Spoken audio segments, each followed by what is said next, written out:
We can no longer continue to make policy for ourselves, in our country, in our region, in our continent, on the basis of whatever support the Western world or France or the European Union can give us. It will not work. It has not worked, and it will not work. Ways, generations of Italians and the Irish people left their countries to seek the American paradise, largely because Ireland was not working, Italy was not working. Today, you don't hear it. Italian young people are in Italy. Irish young people are in Ireland. We want young Africans to stay in Africa, the African continent. When you look at its resources, should be giving monies to other places. We have huge wealth on this continent, in our own country of Ghana.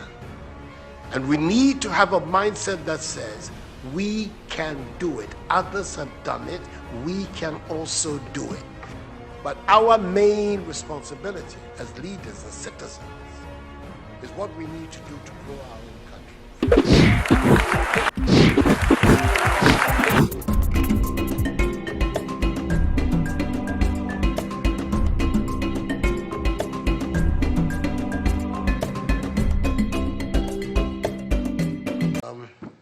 I hope that the comments I'm about to make will not offend the questioner too much and some people around here.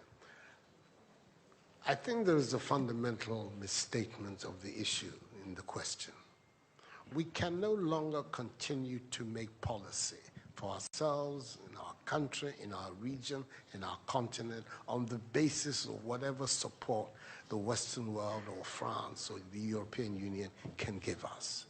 It will not work. It has not worked, and it will not work. Our responsibility is to charter a path which is about how we can develop our nations ourselves.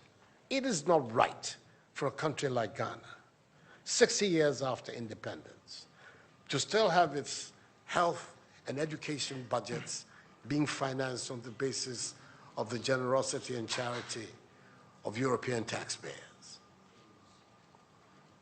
By now, we should be able to finance our basic needs ourselves.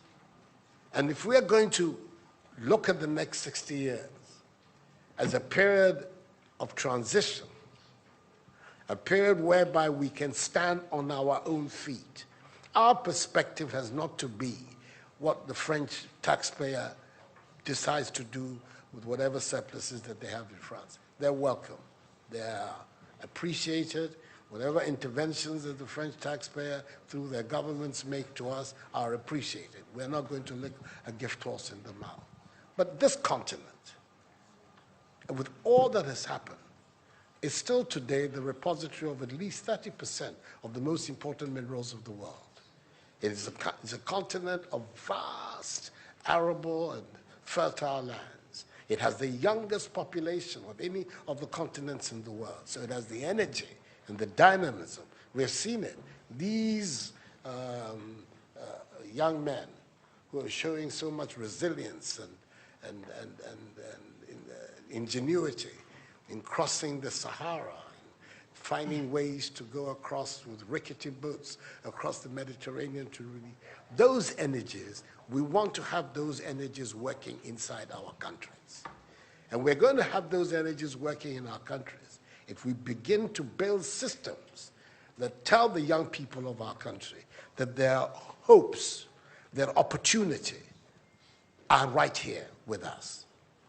Migration and the movement of people is being presented in a manner which suggests that somehow it's a new phenomenon. There's nothing new about it. It's as old as man, the movement of people. And it has always been linked to the same thing. The failure of where you are to provide you with an opportunity, so you move somewhere else. Those of you who are familiar with 19th century European history would know that the biggest wave of immigration in 19th century Europe, the latter part of it, came from Ireland and from Italy. waves upon waves, generations of Italians and the Irish people left their countries to seek the American paradise, largely because Ireland was not working, Italy was not working.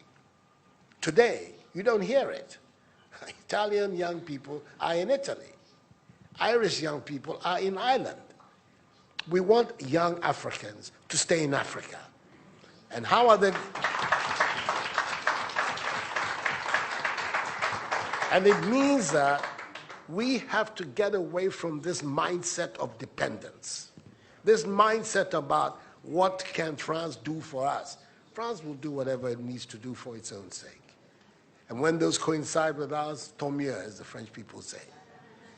But our main responsibility as leaders, as citizens, is what we need to do to grow our own countries. What are the institutions that work, that would allow us to have good governance, to have accountable governance, to make sure that the monies that are placed at the disposal of leaders are used for the interests of the state and not for those of the leaders, to have systems that allow for accountability, that allow for diversity, that allow for people to be able to express themselves and contribute to fashioning the public will and the public interest.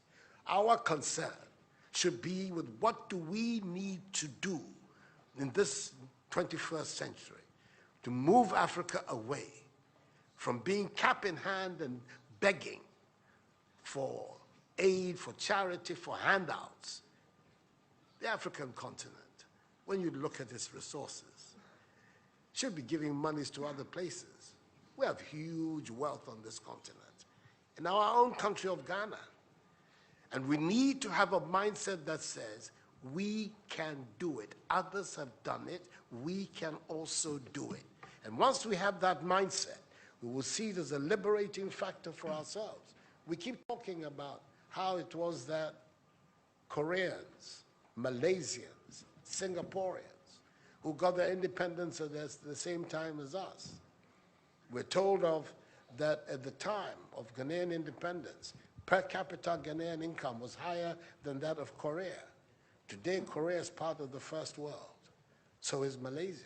So is Singapore. What happened? Why did they make that transition? And 60 years after independence, we are where we are. Those are the matters that should concern all of us as Africans, as Ghanaians.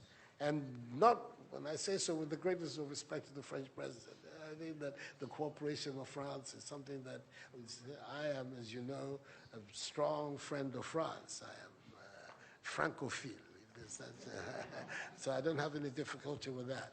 But I'm talking about our own propulsion, what we need to do to get our countries to work so that we can create the conditions that would allow our young people to forego this hazardous effort to get to Europe. They're not going there because they want to. They're going there because they don't believe they have any opportunities in our countries. So that should be our focus.